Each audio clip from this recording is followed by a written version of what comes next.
Bonjour à toutes et tous, vous écoutez First Print, votre podcast comics préféré pour une nouvelle émission dans notre format Super Friends. C'est dans cette émission que l'on va à la rencontre des personnes qui font vivre la pop culture et la culture comics par leur travail.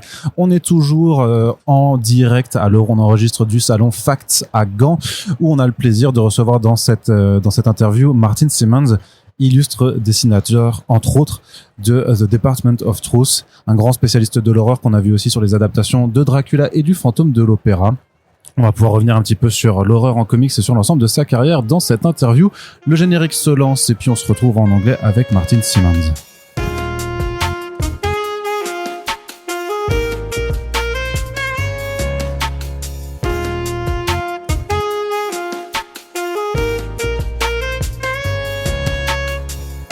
So that was my short introduction in French, and you didn't get anything. I don't know what you said. Well, it was only nice things about you. But first, thank you first for giving me a little bit of your time. No problem. Thank you for having me. Which is precious when you're in a convention. And since it's the first time we actually speak together in this podcast, I would like to go back to the beginnings. Sure. Who is Martin Simmonds, and what and how did comics get into your life? I loved comics from a very young age. Probably growing up, the first books that I probably read or comics that I read would have been 2000 AD in the UK. So Judge Dredd, Rogue Trooper, Strong-Tooth Dog, which is really suited for kids. Absolutely. Well, at the time, so this was it would have been back in the 80s. It was like a fairly subversive comic. So it's kind of quite an introduction, to be honest with you. But the wealth of artists in it was amazing, like Brian Bolland, Mike McMahon, Simon Bisley. It is incredible. Like a real diverse range of artists. So that captivated me. Before that, we'd had things like the Beano and the Dandy, which are kids comics, which are a little bit more light-hearted and things. But it wasn't until my early teenage years that we discovered there was a comic store in our local town. When we had some independence, so we could go into the town ourselves, we were no longer reliant on our parents to take us in. We discovered this comic shop, and that's where I discovered, first of all, Dave McKean's work on. He did a book called Violent Cases, which I think was his first published work with Neil Gaiman, and that was mind blowing. Being able to see artists doing like really expressive, abstract kind of stuff, which led me on to Bill Sienkiewicz and Kent Williams and people like all the artists that painted comic books in the US market. That was something mind-blowing to me, and that's stuck with me ever since, to be honest with you. The idea that you could create such expressive artwork in those forms was amazing. That kind of stuck with me. And then I trained as a graphic designer. And so went into a very commercial market, something very, very corporate, very different to working in very competitive, maybe. Pardon? Very competitive. Or not that much. Not particularly. Not in the kind of areas we were in, but not as competitive as comics. And and then it was like a few years later that I decided to actually start trying to get back into comics and do some work. We did it as kids, like me and some friends would make comics and things like that, but it was never anything other than us just making it for our own satisfaction. And then the first published work, I started going to conventions in the UK, like there's a convention called Thought Bubble, which is a great show. Which still exists? It still exists. It's amazing. And there was a few others. Mark Miller was running a show called Kapow at the time in London, and that was kind of my first introduction to editors, and spoke to Marvel editors and got chances. They gave me some scripts to try out for, and it wasn't particularly successful. But I ended up meeting other creators at the similar level to me, other writers. Worked with them. We self-published work for a while, and I think within the space of 2 years, I had my first published work. I took over on a book called Death Sentence for Titan Comics, which was written by a chap called Monty Nero, and the art was by a guy called Mike Dowling. And he moved on the second volume, wanted to do another work for Vertigo and so forth. So I took over. So that was my first professional published work. And then went on to work with Shelley Bond, who used to be the Vertigo editor, publisher. And did a book called Punk's Not Dead for an imprint she did called Black Crown with IDW. Yeah, and the sequel, Punk's Not Dead, The London Calling, I think. And London Calling, yeah, was the second volume. But at the time, it was a very, very different style of artwork. I was working digitally. And it wasn't really, wasn't probably, I mean, I was pleased with the artwork, but it wasn't necessarily what I want to be doing. I'd want to be doing something a little bit more hand-painted and textured and expressive. And then, and it was at that time, then I worked with Joe Hill on a book called Dying is Easy. And no, actually, that came along. I'd already spoken to James Tynion about working with him on Department of Truth at that time. So he contacted me because we have a mutual friend in a guy called Matt Rosenberg, who's another writer. He recommended me for this project that James had. He's like, I'm looking for an artist to do kind of some kind of expressive kind of, you know, something in the vein of someone like Sienkiewicz or someone like that. And luckily he couldn't get Sienkiewicz, so he got me.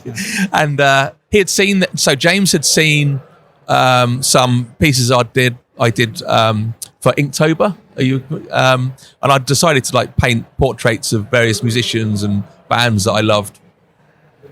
And he saw this kind of scritchy, messy style that I was doing that in. Was like, well, that's the kind of stuff I'd love to have for Department of Truth. Would you be willing to do that in a what was at the time a 12-issue series? It was going to be 12 issues. And of course, I wanted to do that. And it was the right project for me to change to that style. And that's what I was waiting for, was something. Then we put it on hold for a little while. So I worked with Joe Hill on Dying is Easy. On which you already started to change your style. Yeah, that's exactly right. You can see there starts to be a transition. But it was really interesting that you mentioned Dave McKean at the beginning with this first reading, because it's also one of the artists that we can link you to right now. Absolutely. With Bill Sienkiewicz or even John Pearson. Yeah. But the fact is, like, when we look back at your first works, it doesn't look like that at all. Absolutely not. Absolutely, yeah. And it changed. I mean, that was partly down to trying to find the right project for that to work with.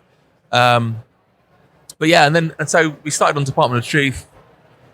And we started on it right smack bang when the pandemic started, and we were in lockdown in the UK, and literally all of Europe was in lockdown, wasn't it? Really, a lot of Europe was in lockdown at the time. Well, the whole world was in lockdown. The whole world. Well, America, not so much. Well, I think in New York, where James was, I think they were in lockdown, and that was a kind of a weird time. It was a kind of freaky time to be doing such a book as the book that we were working on.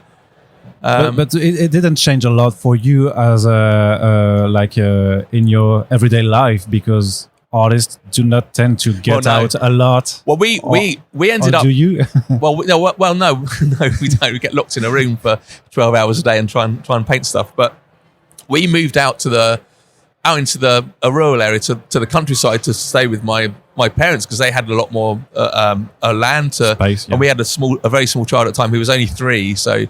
We were on the outskirts of London, so we didn't have a lot of room. So we moved out right out which is probably a good thing for us, and it allowed me to also have space to work and and then kind of all of that was in the build up to the American elections as well. So the book came out literally 2 months before the US elections when Biden got in. So it's kind of that the whole process of this book has been through quite a kind of freaky, paranoid time, to be honest. There's been something happening all the time, and real life has surprised us at every step, I think, along the way as we've been doing this book. It's almost outdone us, certainly the way things are now. The world is a weird, crazy place. Yeah, let's talk about comics, please. I don't want to get too depressed. No, let's not get into that. No. Yeah, I don't want to get too depressed. But do you remember what it was to create the whole world of Department of Truth? Because you've got iconic characters, so not to mention real life characters like Lee Oswald Hawley, who is the first character we see in the book, but also the fact that you have the star-faced man, the lady in red, and all these kind of very iconic characters. So how did you build these characters? So, I mean, so the fictional woman, or as often people call her, the lady in red, I always think of Krista Burr when I think of Lady in Red, which is the famous song. That was a character that James came up a little bit further down the line, just before I started on the book, actually. He was like, we need this kind of core character that's going to represent what this book is about. And it was a very simple description for that. It was just literally, we need this woman. She's going to be in a red dress. She's going to have X's for eyes, and that character just sort of fell into place straight away. From my point of view, from a visual point of view, the immediate thing I thought of was like, well, let's make a like Audrey Hepburn, but on heroin, basically a demonic Audrey Hepburn. It's like, and I think I'd like that juxtaposition, that contrast between Audrey Hepburn being something quite wholesome, and then the demonic element combined with that, like, it's quite a contrast, and I think that's quite a striking image. And and I love that aesthetic, that whole kind of 50s retro aesthetic's really cool. So, and that worked well, and that had that. It meant she stood out in the book. Like, it's an obvious character looking quite different to the rest of them. And it's the same with the Starface Man. That was a character that, if I remember correctly, I think James described it as kind of like a vampire type character originally. And we had a back and forth trying out a few different designs, and they were kind of not. I didn't find the designs I did particularly kind of exciting first of all. So we had some back and forth, and then we started using models for that. So that character is actually a model we recreated, then we photographed and collaged in, and it gives that. The idea was to have it as like a puppet type thing that had a kind of a jarring off kilter effect, something that looked otherworldly in comparison to the other characters. So that was a fun one to do, but that one was certainly an organic process. And the whole aesthetic of the book is. Yeah. Well, how did you get to? Because you were switching to your style, to your previous style. So how did you find the right palette and concretely? I mean, how do you do your pages? Okay, so so kind of what we ended up with, and it kind of this fell into this style in a way. We knew that we wanted to do because of the sketches that James had seen originally with all the mess. He had this. He always used this same word. He's like scritchy, like a scritchy mess, kind of, But like the book has a kind of CCTV surveillance, almost found footage feel about it. Mm-hmm. When you look at it, it's grainy and many times it's fairly ambiguous. And we wanted to play with abstraction as well. We wanted that contrast between like the formal pages of because if you look at Department of Truth, it's literally just people talking. That's the whole book is just discussion, right? It's a dialogue heavy book, and you have to find interesting ways of making that look exciting. But when you contrast that with the pages where you have all the abstraction, you have those highs and lows and contrast. You still have a monster getting shot from time to time. Pardon? You still have a monster getting shot from time to time. It's not only people talking. Of course. No, but like the majority of the pages are that, and it's good because it's a challenge because you have to find interesting ways to make that work. But this was the first book where it was like almost completely analog, traditional media, first of all, and I'd sometimes rely on some digital color and playing around with digital effects as like a kind of post-production thing. But now, and then since Dracula was the first book where it's completely analog, like pages scanned, a few level adjustments, and that's it. Because I basically use acrylics and then some mixed media, some collage, and whatever I can find, bring into it. And now Department of Truth is the same. It's like fully coloured, hand-painted, because I'm trying to kind of move away from any digital reliance at all, within reason. There's some things I have to do, but... Yeah. And why is that? Because you tend to think that even with digital, you can do digital painting. So why? And we tend to say artists tend to say that digital gets you faster, but so you don't agree. I don't know. I think it depends on your style. So I have a very loose style. Acrylics are very forgiving. You can paint over if you make things you're not happy with. So we don't see the mistakes. You don't see them. They all become part. All those things become part of that artwork.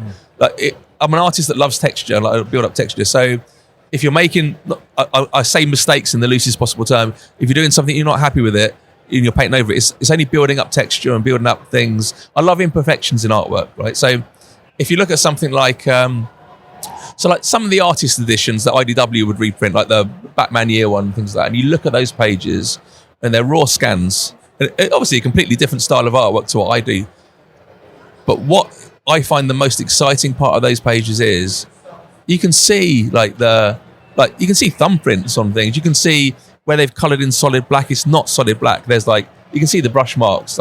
It's not till the post production where they completely make that solid black by blowing out the page and stuff. And you can see like annotations on the side of the page. Yeah, and the little white safe they want to erase all of that makes it it makes it human to me. And I think that's what I love to see in artwork. But yeah, I mean, that kind of thing is exciting, and I think doing that digitally is hard to. There's no point. I had this realization: why am I trying to make digital artwork look like hand painting? I'll just do it by hand. Because I think there's this preconception that digital artwork is faster, and it isn't always. It depends on your. If I was doing like really tight line work, maybe, but I think for the kind of stuff I do, like it benefits from all that serendipity, all those happy accidents that happen, like the way the glue reacts with the paint when you're collaging and things like that. All of that, you'd take ages to try and recreate that, I think, digitally, or I would. I'm sure there's artists that can do it amazingly well and make their digital work look the same as their hand-done stuff, but I can't. And so that means that because there's also pages when you can see like magazines, collage and stuff like that. Is it hand done also, or is it maybe the letterer that puts the lettering? So repeat that again. Sorry, say that again. You know, when you have like some, it seems like you have some scenes where a newspaper are on the pages. Is that something that you just cut out? I see. It's mostly me doing that. Yeah, there's a good example would be in the Bigfoot issues. But there was the journal pages. I don't know if you remember those. So that was the first collaboration between me and Aditya, the letterer. Like close collaboration in that. I would get the script from James with the journal pages, or he would then letter them by hand and write them out, and then I would get those files and I would print them out, and then I would mess with them. Ideally, he would have sent me physical pages, but we just couldn't do that at the time. So the physical pages became the point where I started to mess with them. We had the printout of the lettering on that as well. And that's a really good example of us actually collaborating, using and actually making the lettering part of the artwork, so to speak, an actual physical item. But his lettering is incredible, and the way that he makes the lettering sit with the artwork is incredible. Like we knew we needed this kind of like unique style to that, and he came up with something which I think was brilliant. It sits so nicely. It's not jarring with the artwork. It seems to sit in there nicely with it. But the newspaper stuff would generally be me creating something and collaging it in. It's an easier way of doing it. And it creates all these imperfections in that when you do that you wouldn't get necessarily by doing it digitally afterwards. So, yeah. Okay. I would love to see an original page of the Department of Truth. Of the journal ones. All of them, because I would love to see just how it looks. There's pages out there. So okay. Come and have a look. But yeah, that's that. I think that I've tried to kind of move away from any digital reliance. I can't do it completely. Is it that so that you couldn't be imitated by an AI? So no. I mean, not really. I don't really think. Like, probably when we started the book. Well, there are digital versions of the book, so of course we could steal your work. Absolutely, of course. But I think it's a nice thing to know that your work is kind of, it's a one-off piece that isn't, couldn't necessarily, it could be replicated, but the fact is there's an original that exists. I think is really good. There's advantages as an artist to being able to draw by hand because you have an extra revenue stream, and of course, even with just the sale of original art, for example. Absolutely. Yeah. I mean, at the start of the series, like when it really blew up, it was pages were just being sold like at a fast rate. But I also think it's not just a practical thing. I think that the whole point of you're sitting in a studio for 12 hours a day or whatever, however long you're working, you need to be able to enjoy what you're doing. And if I was sat there on a screen of some kind for 12 hours a day, I wouldn't enjoy it as much. And that's basically what happened as well with doing those other pieces, the other projects. That you end up, although it's supposed to look organic, you end up having like a factory process of this is what you do to get to that end result. and so there's all the surprise and all the spontaneity goes out of it, and it becomes something like a very fixed formula to doing that. Like, you know, you'd draw the line work, you'd put some flat color, you would overlay a hand painted texture, all those kind of things. So I think it's very important that if you're doing it by hand and that's the way you're going to enjoy the work, you're going to get the best work out of somebody by doing that. If you sit there for 12 hours, you need to enjoy what you're doing. And so, you know. Did you feel any pressure at the beginning? Because you mentioned that the development of Truth was supposed to be 12 issues only. So by not luck, but you got success. It was really successful, so it got expanded. Yeah. But at the time that you were launching the series, you had the double amount of pressure, one for creating and telling your story, but also hoping that you could actually tell the story to someone. I mean, that's a good question. I think like when the sales figures came in for the first issues, it suddenly dawned on us. It was a big deal at the time, and the pressure. Yeah, there's a certain amount of pressure that raises because of that. And I'm just trying to think whether I think at that stage I never really had it in my head it was only going to be 12 issues. Like, although that was written in the original thing, I don't think we ever. I think we both knew it was going to be longer than that. But yeah, there was a pressure there to deliver what you know on it. And keep it going, and just having that many eyes on the book was something I wasn't used to. I mean, James obviously was to some extent. He had been doing all his DC stuff, and I remember him telling me, "Oh, these are the figures that we've got on the first issue of. I think it was something that's killing the children. If we can match that, I'd be happy." And at the time, it went crazy, you know, and.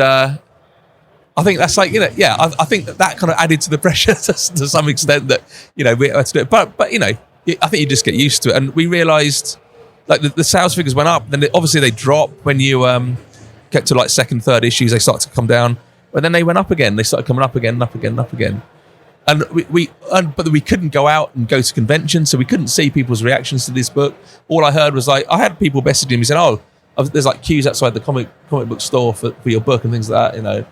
It was alien to me. I wasn't used to that at all. I'd never, like, we were selling a fraction of that amount for other books I was working on in the past, and I kind of thought that's the way it was. You know, you're never going to get to a stage where you're getting royalties from these books because you're always going to be in arrears, certainly for indie books. And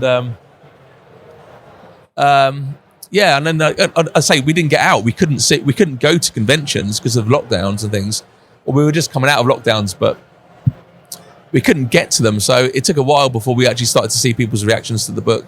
It'd only be through video. Like, doing shows for the first time afterwards was crazy. It's a whole new world, basically.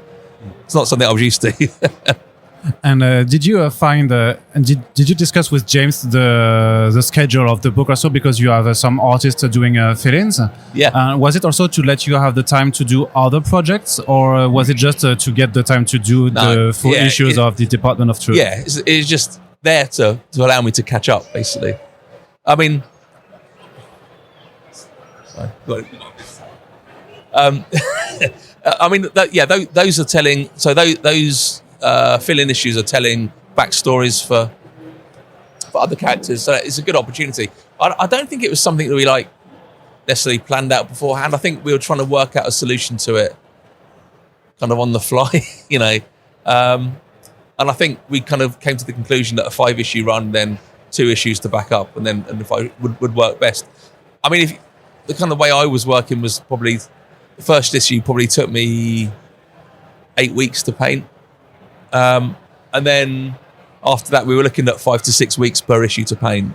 So obviously at some stage, if the book's coming out every 4 weeks, it's going to catch up with me. So you need to do that. You need to have that little gap in order for me to catch up. But I think we did a 2-issue fill-in for between the first and second arc, and then I think the second and third arcs we had like a 4-issue fill-in, I think, for artists. which was handy, you know. But I think that's the way you have to do it if you're doing stuff by hand and you're doing it all on your own, you know. And especially if you're going longer than 30, 40 issues. I don't know what's your plan right now. If you have if you're going on the long run for more than 50, 60 issues. I think like the official line is we're going to get to 50, and Cole Turner's story will stop at 50. It's not the end of the Department of Truth, but it would be the end of that run, I think. Which is crazy because I remember James saying, 12 issues, it's going to be 12 issues. And I think last year we were in, I don't know, let's say issue 30, and he was like, we haven't even made it to like the last third of that original 12 issue run where we're supposed to be. We still hadn't reached that point. So there's still so much more to tell. So it expanded massively. But yeah, I think 50 will be the end of that, but there will be other things afterwards for sure. Yeah. And the Department of Truth is often described as a horror comic book. Yeah. And I'm really interested into how you try to unsettle readers with on a comic page, because horror is quite difficult to do in comics because you don't have sound, you don't have the surprise that you can get with a movie with moving images. So what's your approach? Well, we're funny enough, we were talking about this yesterday as well. I know that I was listening, so that's why I wanted to discuss it. And I know like the obvious things, we don't have things like jump scares and things like necessary. I mean, although somebody did say to us the other week at a show, he actually turned the page on a book and actually did feel some kind of reaction to that jump scare. But there's things in comics which I love, which you don't do in film. Like film is on tracks. You're taken along for the ride. Where in comics you have that ability as the reader to control the pace and things like that. And I love that idea that you can sit there and look at something, even whether it's like overtly gory, big, horrible thing. You can sit there and study it, and you can look at that in detail. It's not like something that's flashing past you quickly. It's something you can sit there and look at for as long as you need to. There's something about that which is quite affecting, I think. But I like horror where it's implied a lot of the time. But I think the way we do horror is really through abstraction. It's that we need to find some way of unsettling the reader. But as I said to you earlier, we have those contrasts. So we have these formal pages where it's people just talking, and then you'll turn the page and you'll be met with something like completely abstract. And I think it's almost like that juxtaposition, that contrast between the two, which should unsettle the reader, and then you're taking into account the subject matter as well is obviously something which is obviously often quite dark. For me, that's kind of like, it's almost like nightmarish, really. It's that nightmare element that when you dream or you have a nightmare, it's always surreal. It's never like fully based in reality. There's something weird about it, something surreal, something obscure. And I think that's what you need in this book in particular to make it scary, Yeah. And you've also drawn Dracula with James. Yeah. You're doing also the Phantom of the Opera. Yep. So a lot of horror books also. Is it something that you want to stick with in the future, or are we going to see you on a romance book at some point? You never know. But I think which could be a horror. Yeah. Well, that's the thing. Like horror can be applied to any genre. So you never know. I mean, but then again, so Phantom of the Opera has romance elements to it. Actually. So the movie that's based on is that I would say it leans far more into the romance element than the horror element, whereas in our version it's very much a ghost story. There's much more of a supernatural element in our version of the story, but there's still romance elements in there. But I'd always love horror. I'll always want to do horror because I think I feel like I fall naturally into that. But that's not to say that I wouldn't do other things. We talked about doing some science fiction stuff and whatever else. But I'd try anything, to be honest with you. Hey, you never know. So what's up for you next? What's next for you? Well, I'm back. So I'm back on Department of Truth at the moment, and I'm going to be on that now right through to the end of that 50 issue run. But after that, I don't know yet. We'll see. Me and James are still talking about other things, and I don't know. I can't. I don't know. I mean, it's a long way off still. It's another year and a half of doing Department of Truth, which for now is enough to satisfy me, I think, to be honest with you. All right, we'll be looking forward to it. Thank you so much for your time, Martin. Thank you.